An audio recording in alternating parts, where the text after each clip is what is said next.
는 자 15% 나옵니다. 15% 같으면 6문제 정도 나오죠.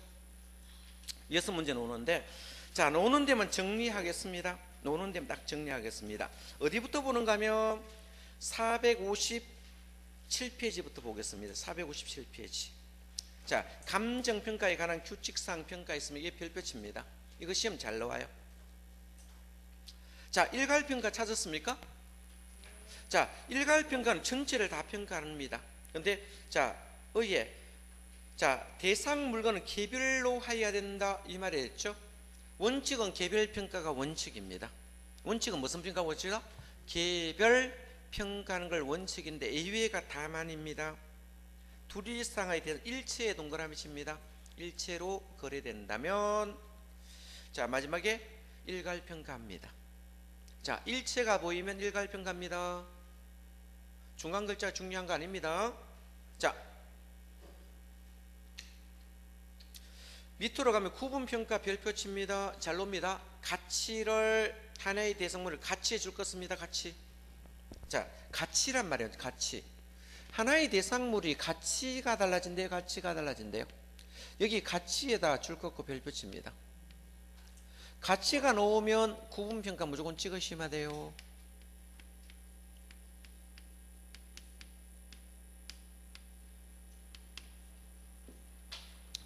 그래서 아예 암기를 할 때 가치 구분평가를 암기하시는 분도 있어요. 그래서 자, 하나의 대상 물건이라도 가치를 달리하는 부분이 있으면 구분하여 평가할 수 있습니까? 이거 다 보면 헷갈리겠죠. 가치 같다면 구분평가 찍고요. 얘도 한번 보겠습니다. 하나의 필지에 가치를 달리하는 부분이 있으면 여러 개 획지로 구성되어 있습니다. 이걸 구분평가합니다. 자, 이거는 무슨 말일까요? 제가 그림을 한번 그려볼게요. 이렇게 한번 보겠습니다. 하나의 필지가 있어요. 하나의 필지. 하나의 필지가 뭐예요? 한 사람 소유라는 뜻이에요. 하나의 필지라는 것은 하나의 소유란 뜻입니다. 하나의 소유권이 있다는 거요. 있겠죠. 근데 여기 용도가 달라질 수 있습니다. 뭐가 달라진다? 용도가 달라지죠. 자, 만약에 이 용도가 보겠습니다. 여기 상업 용도고 여기 주택 용도라면, 자, 용도가 달라지면 뭐가 달라진다? 가치가 달라집니까? 가치가 달라지는 것을 우리가 획지라 씁니까? 앞에서 용어 정리할 때 획지는 뭐를 가지고 구분했습니까? 가치나 가격이나 뭐 가격이 다르다, 가치가 다른 것을 별개 획지로 봅니다. 그러면 용도가 달라지면 당연히 가격도 달라지겠죠. 그렇잖아. 자, 가격이 달라졌죠. 가격 앞에서는 같이 썼지 똑같단 말이에요. 그죠? 그러면 주거 용도의 가격과 상업 용도 가격이 달라지겠죠. 그러면 이거 같이 다르고 이거 같이 다르면 이거 별개 획지입니다. 이거 따로 평가하고 이거 따로 평가해야 됩니까? 이걸 무슨 평가? 구분 평가됩니다. 이 말이에요. 특별한 용어 아니고요. 아래 예문에 보니까 주상복합 건물이 있습니까? 예? 용도가 같아요, 달라요? 다르죠. 밑에는 상업이고 위에는 주택이에요. 용도가 다르니까 이거하고 이거 같이 다르겠죠. 같이 다르니까 이거 별개 획지입니다. 다르죠. 뭐가 다르다? 가격이 다르다, 가치가 다르대요. 그럼 주택은 주택끼리 평가해야 됩니까? 예? 상업은 상업끼리 평가해야 됩니까? 그럼 이거하고 이거 구분해서 평가해야 돼야 안 해야 돼요? 구분 평가하는 거예요. 이걸 구분 평가라 씁니다. 자, 그러면 구분 평가는 뭡니까? 가치란 말이 너무 찍으면 돼요. 시험장 가지고. 자, 보시면 되고 한 장 넘겨봅니다. 자, 넘겨보시면, 자, 부분평가 있습니까? 여기 부분평가하고 잘 바꿔 놓습니다. 구분평가하고 부분평가는 어떤 차이점이에요? 일부라는 말이 지문에 보이면 무조건 부분평가 찍으면 돼요. 무슨 평가 찍는다? 부분평가를 찍으시면 돼요. 어떤 지문에 키 용어가 있어요? 일부라는 지문이 보이면 뭐 찍는다? 부분평가 찍습니다. 자, 한번 읽어보겠습니다. 일체로 이용되어 있는 대상물 일부 나왔네. 평가하지 아니함을 원칙을 한다. 다만 일체로 이용되는 대상 일부 줄 것입니다. 일부에 대하여 특수한 목적, 합리적 조건이 수반된 경우는 그걸 하지 않는다. 이 말은 부분평가하라는 뜻입니다. 자, 그럼 일부라는 지문이 있으면 뭐한다? 부분평가 찍어야 돼요. 제가 밑에 기출문제 한번 풀어볼게요. 어떻게 지문이 노는지. 다음 용어에 대한 설명 정도 틀린 거죠? 자, 조건부 평가는 조건이란 말이 지문에 나와요. 신경 안 써도 돼요. 조건부 평가는 조건이란 말이 지문에 나옵니다. 한번 읽어보겠습니다. 부동산 증감용이 되는 새로운 상황이 발생한 것을, 자, 그 조건이란 말이 나오면 맞습니다. 자, 조건이 성취되는 경우를 전제로 평가하면 이 조건부 평가 맞습니다. 자, 소급 평가는 과거란 말이 나와요. 괜찮아요. 소급이니까 과거란 말이 자동으로 오겠죠. 그래서 소급평가, 과거 어느 시점을 기준으로 감정평가하면 이거는 소급평가 맞습니다. 3번 일괄평가는 두 개 이상의 물건이 일체가 있었습니까? 아까 일체가 뜨면 일괄평가만 됩니다. 한 몸이 되겠죠. 자, 이런 경우 있죠. 자동차하고 자동차 바퀴가 있으면 자동차하고 자동차 바퀴는 일체입니까? 분리해서 평가해야 됩니까? 일체니까 이걸 일괄평가한다 이런 뜻입니다. 그래서 자, 거래되거나 대상물을 상환해 용도상 불가분의 관계에 있으면 일괄평가합니다. 열쇠와 자물쇠도 어떻게 됩니까? 자, 자물쇠가 주물이면 열쇠가 종물이거든. 이 주중관계에 있는 것은 뭐다? 일체로 거래되니까 일괄평가하셔야 되겠죠. 자, 이런 말이고요. 자, 법정평은 법규로 정한 대로 평가하면 법정평가 맞습니다. 근데 5번에 구분평가는 일체로 이용된 물건 일부란 말이 있습니까? 일부를 만을 평가하는 것을 부분평가라 씁니다. 자, 구분은 무슨 글자가 나온다? 가치를 달리하는 부분이 있을 때는 구분평가입니다. 그럼 가치가 존재하면 구분평가. 일부라는 말이 있으면 부분평가 찍습니다. 요거 찾을 수 있겠죠? 다 기억하면 헷갈립니다. 자, 이렇게 찍으시면 돼요. 자, 한 장 넘깁니다. 가치와 가격이라는 용어 있습니까? 이 가치와 가격, 요거도 별표에도 가끔 잘 나오거든요. 가치라는 용어도 있고 가격이라는 용어도 있어서 한번 보겠습니다. 자, 요거는 우리가 토지로 보면 영속성, 토지로 보면 영속성, 건물로 보면 뭡니까? 예? 내구성 때문에 나왔습니다. 건물은 뭐다? 내구성. 내구성이 뭐예요? 구조의 강한 성질을 내구성이라 쓴다. 요 구조미의 강한 성질, 무슨 말 알겠죠? 이 건물은 무슨 건물입니까? 철근 콘크리트 구조입니다. 이걸 일체식 구조라 씁니다. 무슨 구조? 일체식 구조. 자, 벽돌로 지은 것을 조적식 구조라 씁니다. 나무로 지은 것을 가구식 구조라 씁니다. 건물을 구조라 씁니다. 자, 구조의 강한 성질을 말하는데, 이런 것 때문에 부동산은 뭡니까? 가치 부분과 가격 부분이 확실히 구분됩니다. 가치라는 부분과 가격이라는 부분을 확연히 구분할 수 있습니다. 자, 그러면 가치를 앞으로 밸류라 쓰겠습니다. 밸류. 뭐로 쓴다? 밸류. 자, 가격을 프라이스라 쓰겠습니다. 프라이스. 이렇게 구분해 보자는 거예요. 자, 이 가치는요, 주관적, 추상적이라 씁니다. 그건 참고로 봅니다. 주관적, 요것도 기출을 했습니다. 가치는 주관적, 추상적 개념이에요. 추상적 개념인데 비하여, 자, 가격은 뭡니까? 구체적입니다. 뭐다? 자, 구체적 개념입니다. 그죠? 이제 요거는 객관적이 되겠죠? 과거갑이 되니까 객관적이라 씁니다. 객관적. 구체적 개념이라 씁니다. 객관적, 구체적 개념이라 써요. 자, 용어를 한번 정리해 보겠습니다. 자,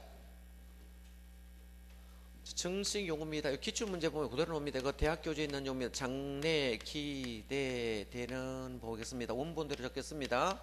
편익을, 여기는 편익은 뭐다?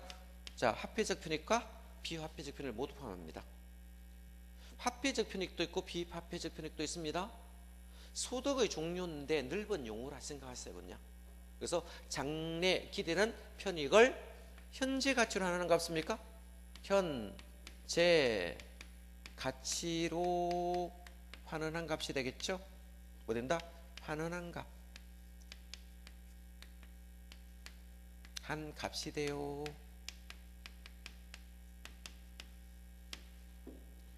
그럼 장래 기대되는 편익을 현재 가치로 환원한 값이 되니까 이건 현재의 값이 됩니다. 이걸 뭐다? 현재의 값. 이걸 무슨 값이란다? 현재의 값. 이렇게 써요. 현재의 값. 현재의 값 이렇게 표현하면 돼요. 요거는 뭐다? 교환의 대가거든요. 뭐 된다? 교환의 대가. 딱 교환하는 순간에 발생합니다. 그래서 교환의 대가라 씁니다. 교환의 대가. 교환하면 실제 지불된 금액입니까? 실제 뭐다? 지불된 금액이 돼요. 실제 뭐다? 지불된 금액이 돼요. 실제 지불한 금액 돼. 실제 지불하는 순간에 이거는 과거입니까? 현재입니까? 예? 과거의 값이 되겠죠? 과거의 값이 돼요. 자, 그러면 이 가치는 여러 개 있습니까? 무수히 많이 존재할 수 있습니까? 여러 개 존재가 돼요. 무수히 많이 존재해요. 그죠? 근데 가격은 뭡니까? 오직 한 개만 존재합니다. 과거값이니까 하나만 존재하겠죠. 그죠? 자, 그러면 한번 보겠습니다. 이 가치라는 부분이 있거든요. 가치라는 부분이 있는데 이걸 화폐액으로 표현할 수 있어 없어요? 화폐 단어로 표현할 수 있어 없어요? 있습니다. 이 합액으로 표현하면 가격이 나와요. 자, 가격의 기초는 가치가 있어 없어요? 가격의 기초에는 가치가 있죠. 그럼 가치가 상승한다면 가격도 상승할까요? 안 할까요? 하겠죠. 두 개는 무슨 관계다? 비례관계 성립합니다. 무슨 관계? 비례관계 성립합니다. 자, 화폐액과 가격은 비례입니까? 반비례입니까? 반비례관계 형성합니다. 무슨 관계? 반비례관계 형성이에요. 화폐 가치가 상승하면 가격은 떨어지겠죠. 자, 그래서 두 개는 비례관계 성립합니다. 자, 그러면 단기로 본다면 한번 보겠습니다. 단기로 본다면 이 가치 부분과 가격 부분은 일치일까요? 불일까요? 불일치일까요? 불일치겠죠. 이걸 자, 괴리라고 시험 놓기도 하고 불일치라고 놓기도 합니다. 장기로 가면 균형치로 갈까요? 말까요? 장기로 가면 균형치로 가요. 가치와 가격은 일치됩니다. 뭐 된다? 일치되겠죠. 일치되니까 뭐다? 균형치로 갈 수 있습니다. 균형치로 가겠죠. 자, 그럼 가치는 한번 보겠습니다. 가치는 자, 가격 플러스 마이너스 오차로 구성될 수 있습니까? 그렇겠죠. 가치는 가격 플러스 마이너스 오차로 구성되어 있습니다. 그냥 참고로 봐주시면 돼요. 여기 있는 지문과 여기 있는 지문을 반대로 바꿔놓으면 틀려요. 읽어보면 그런 거예요. 여기. 자, 쭉 읽어보시면 그렇습니다. 그죠? 그래서 읽어보시면 되니까 한번 읽어보세요. 제가 문제 하나 풀어드릴게요. 462페이지 기출문제 한번 풀어드릴게요. 부동산 가격 이론에서 가치와 가격에 대한 설명 틀린 걸로 그랬죠. 가치는 주관적 추상적 맞습니까? 주관적 추상적 개념이며, 자, 가격은 가치를 시장을 통해 화폐 단위로 구현한 객관적 구체적 맞죠? 그렇잖아. 요 가치는 자 가격은 가격이 있는데 가격은 가치를 화폐로 구해낸 객관적 구체적 개념입니다. 자 2번 가치가 상승하면 가격도 상승하는 거 맞습니까? 가치가 하락하면 가격도 하락한대요. 3번 수요 공급의 변동이다. 단기는 가치 가격은 일치입니까? 괴리입니까? 괴리되고 장기는 가격 가치는 괴리가 되고 일치된다. 두 개 바뀌었네. 그죠? 이거 틀렸고 4번 부동산 가치는 평가 목적이라 일정 시점 자 여러 존재하나 가치는 아까 여러 개 존재한다 했죠? 가격은 한 개만 존재한다. 되겠죠? 가치는 여기 여러 개 존재하잖아. 가격은 하나만 존재한다 했죠? 한 개 존재한다. 맞죠? 5번에 부동산 가치는 장래 기대는 유무형의 편익을 현재 가치로 환원하는 값이다. 이렇게 해서 표현했겠죠. 자 받으시고 다른 거는 중요하지 않고 넘어가시고요. 자 시험에 잘 나오는 것만 보겠습니다. 자 465페이지 가치 발생 요인 한번 보겠습니다.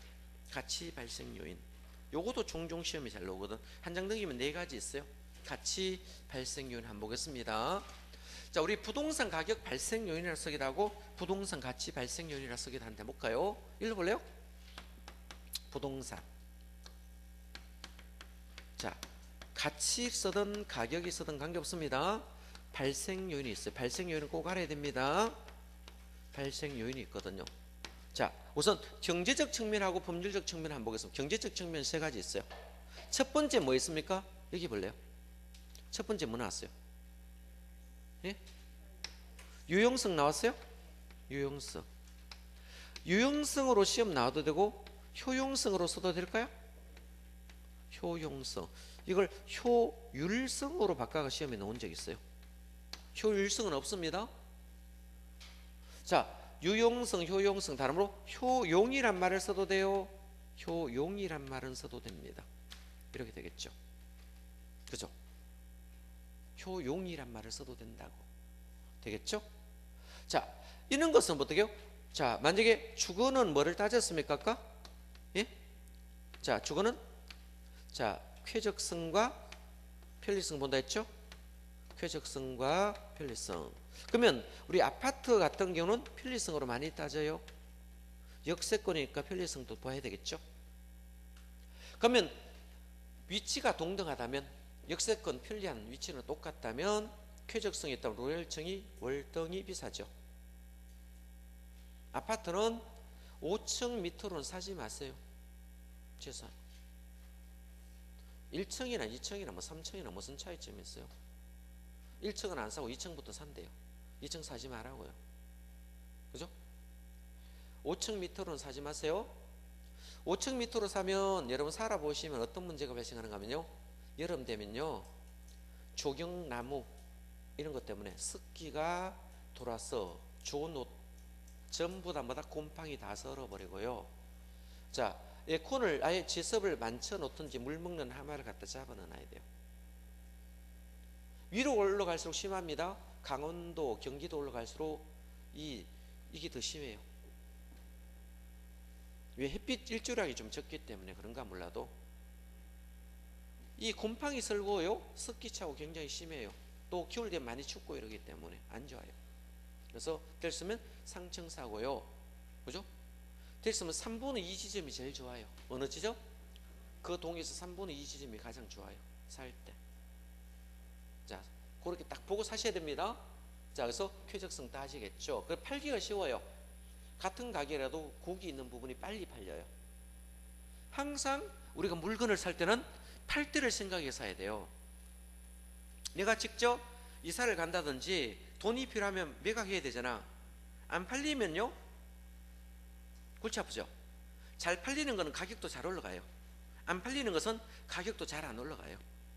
그러면 잘 팔린다, 부동산 저 아파트는 잘 팔린다 이렇게 하면 뭡니까? 가격도 다른 아파트보다 더 많이 뛰어오릅니다. 가격 인상폭도 훨씬 더 크고 매물이라도 잘 팔려요. 그죠?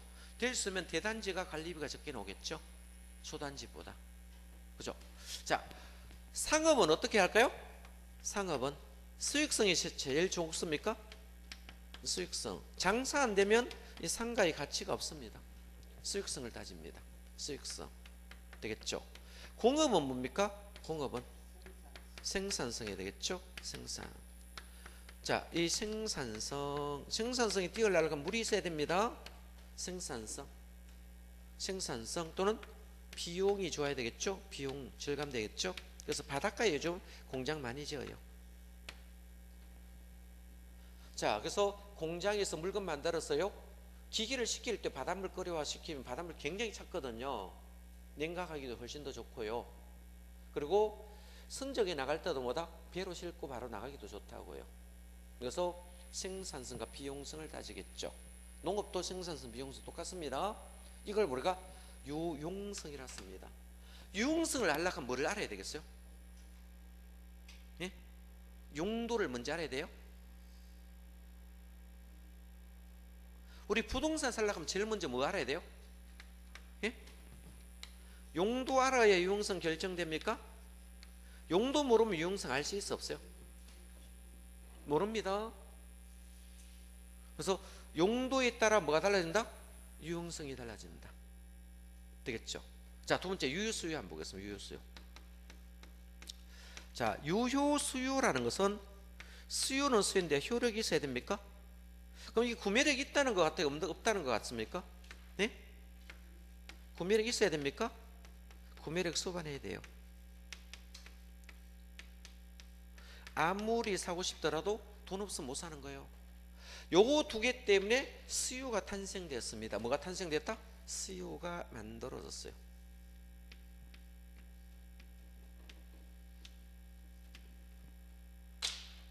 자, 세 번째 상대적으로 희소성입니다.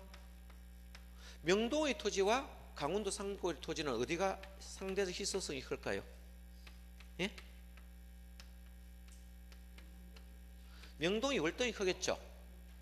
희소성이 클수록 어떻게 됩니까? 가격은 올라가겠죠. 요것 때문에 공급이 탄생되었어요. 공급이 만들어졌습니다. 공급이 탄생됐죠. 그럼 이 수요와 공급이 만나면, 수요 공급이 만나면 부동산 가격이 만들어질까 안 될까요? 부동산 가격이 발생할까요 안 할까요?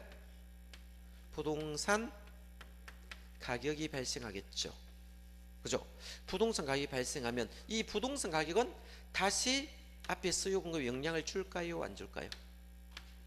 이걸 피드백 현상이라 씁니다. 피드백 현상이 되겠죠.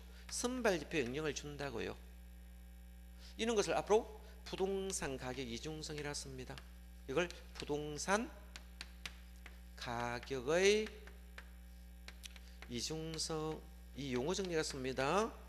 모든 재화의 가격은 수요와 공급에 의하여 결정되면 일단 결정된 가격은 다시 수요 공급에 영향을 주는 것을 부동산 가격 이중성이라 쓰고, 이 부동산 가격 이중성은 나중에 수요 공급의 원칙과 연결이 됩니다.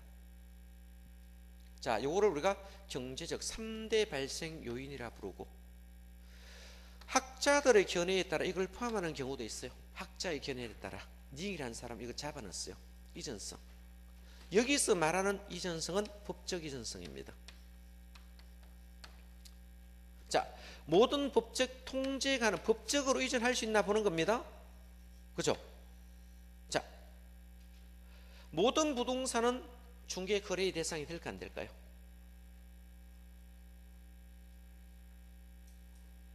예? 부동산은 모두 다 중개의 대상이 될까요? 예? 안 되는 것도 있겠죠. 어떤 재산? 행정재산이 있습니다. 자, 행정재산들 있겠죠. 어떤 거 있습니까? 동사무소라든지 시청이라든지 이런 거 있죠. 자, 이런 행정재산, 이런 것들은 국유재산이거든. 국유재산은 뭐다? 거래 자체가 되지 않습니다. 되겠죠. 여기는요, 거래를 하려고 하면 법적으로 이전이 돼야 됩니까 안 됩니까? 법적으로 이전돼야 사겠죠. 그래 중개거래 할 거잖아. 요거까지 넣으면 4대 발생 요인이라 씁니다. 3대 발생률은 여기까지 3대랐습니다. 자, 이전설을 넣으면 4대 발생. 학자의 견해에 따라 이걸 포함하는 견해도 있다, 이렇게 시험에 나왔을 겁니다. 그래서 4대 발생률이 있습니다. 기억해 두시고요. 자, 부동산 가격 재원칙이라고 했습니다. 자, 부동산 가격 재원칙 한번 읽어보겠습니다. 부동산 가격 원칙이란 부동산 가격이 어떻게 형성되고 유지되는가에 대한 법칙성을 추출하여 평가활동의 지침으로선 하나의 행위 기준입니다. 그럼 여기서는 최유 이용의 원칙 가장 중심이 되어야 됩니다. 최유 원칙 가장 중심이 됩니다.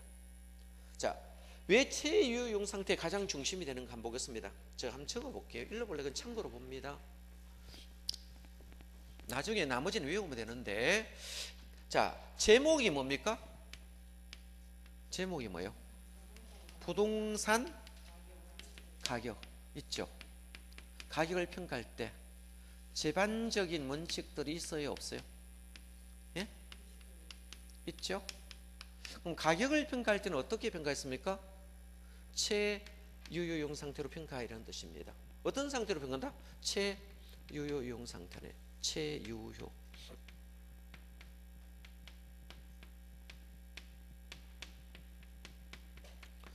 자, 최유효용 상태로 가격을 평가하는데, 자, 왜 최유효용 상태로 가격을 평가하는가 하면요, 그죠?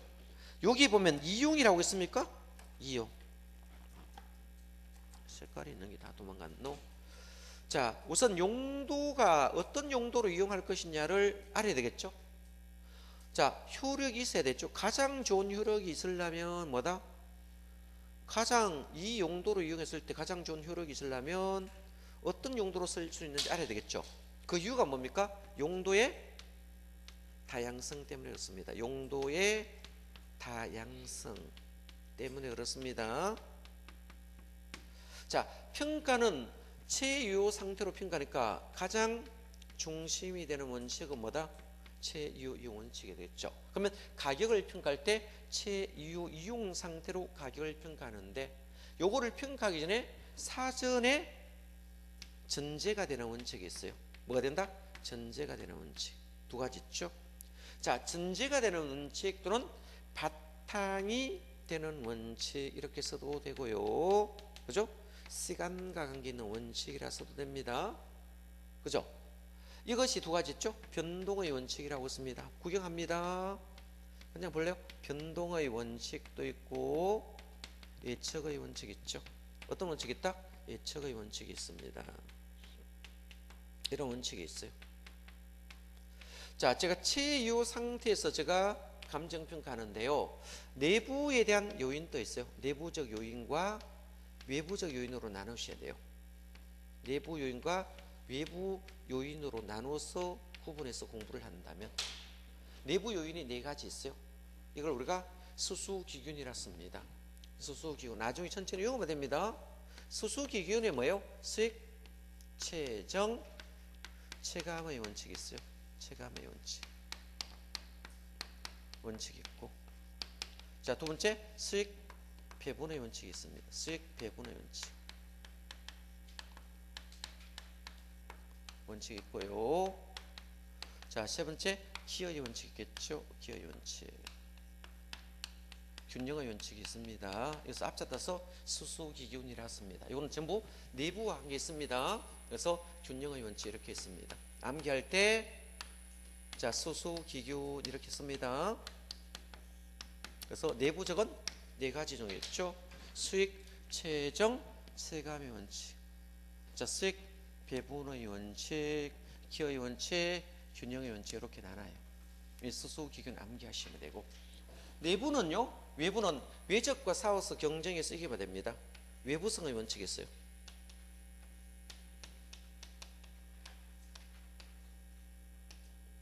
외부성의 원칙이 있고 적합의 원칙이 있어요. 무슨 원칙이 있다? 적합의 원칙이 있어요.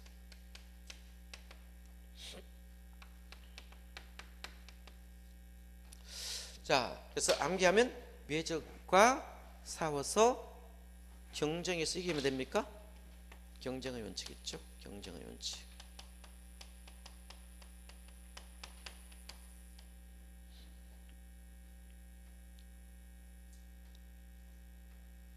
자, 요거는 전부 다 직접적 관계 있습니다. 만약에 직접적 관계 있는 원칙이 있고 간접적 관계 있는 것도 있습니다. 수요 공급의 원칙은 직접 관계 있는 게 아니고 간접으로 관계 있죠. 그래서 수요 공급의 원칙이 있습니다. 수요 공급의 원칙도 있고 뭐 있습니까? 대체의 원칙도 있어요.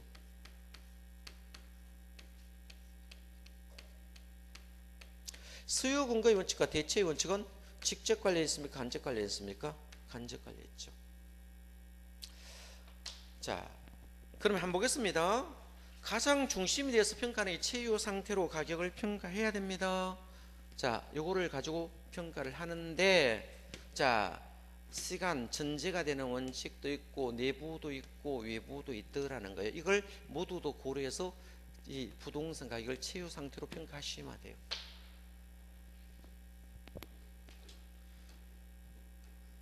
자, 체유 원칙 한번 읽어보겠습니다. 별로 중요하진 않지만은 체유 원칙이란 부동산 가격은 부동산 체유로 전제로 파악하여 가격을 표준화하여 형성하는 원칙인데, 그죠?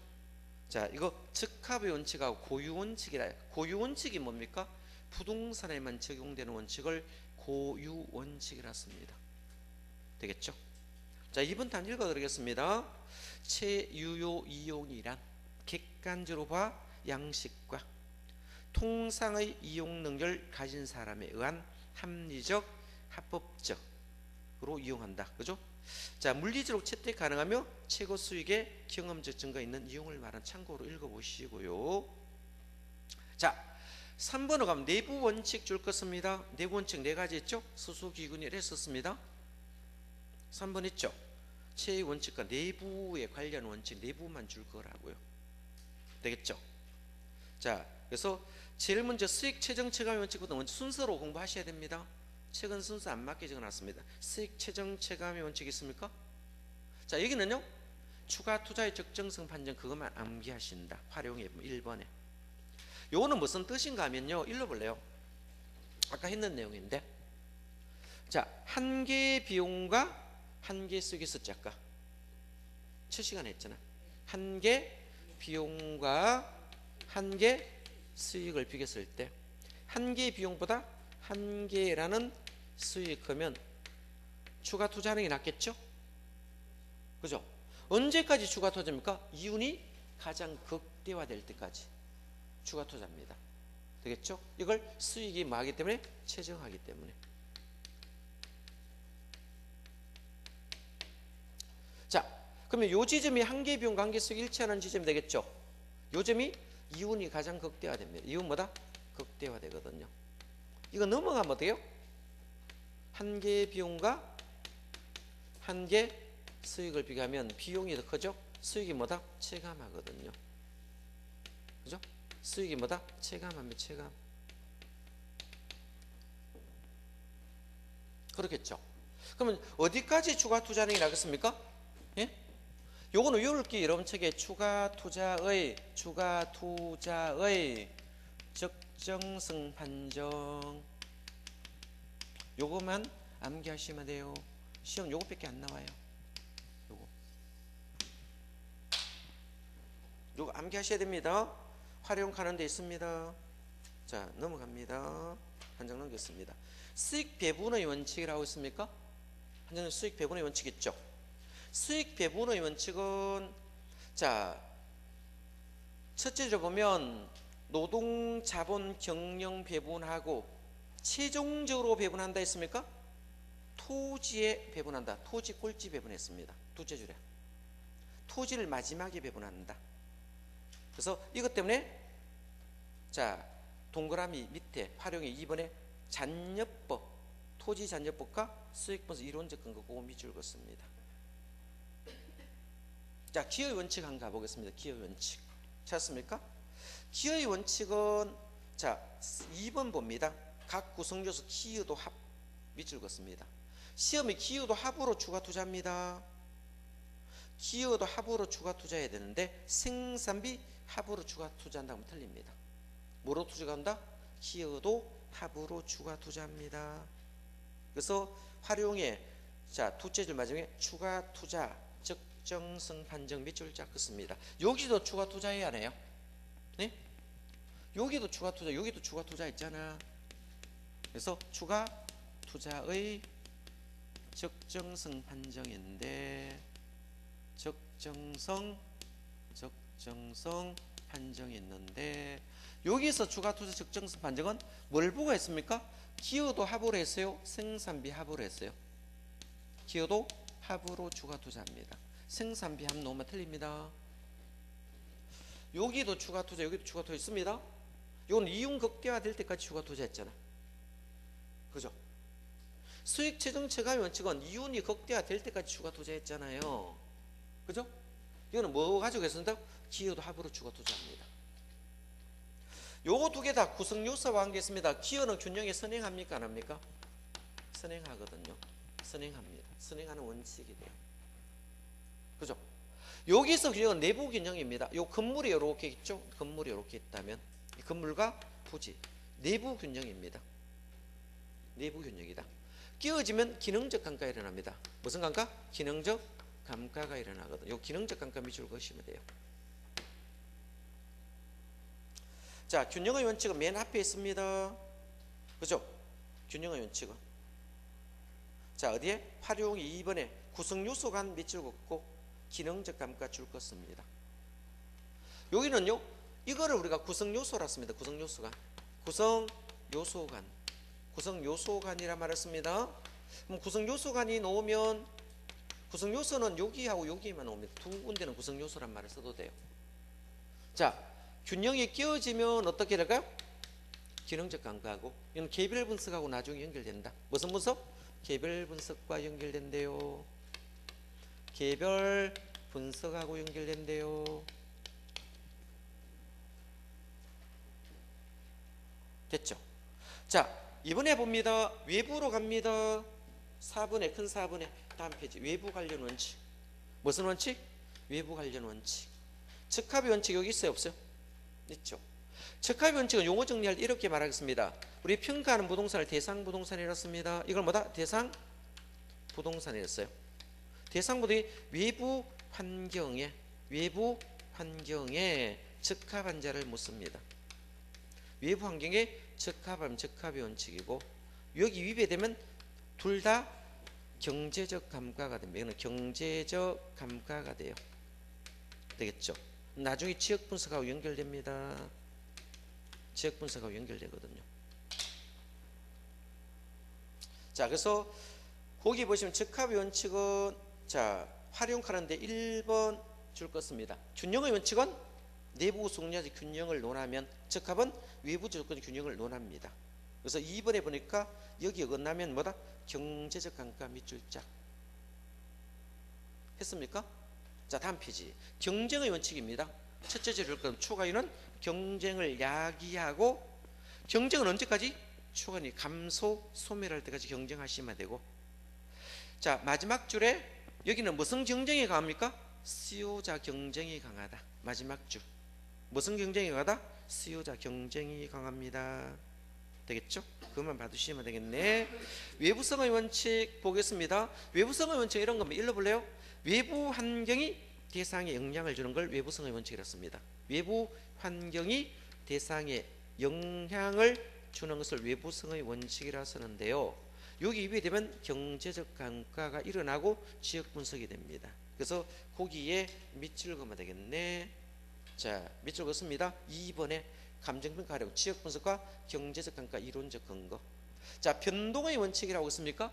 변동의 찾았죠?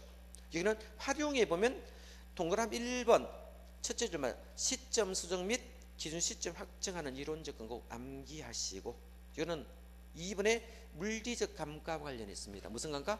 물리적 감가. 여기는 물리적 감가입니다. 이거는 물리적 감가.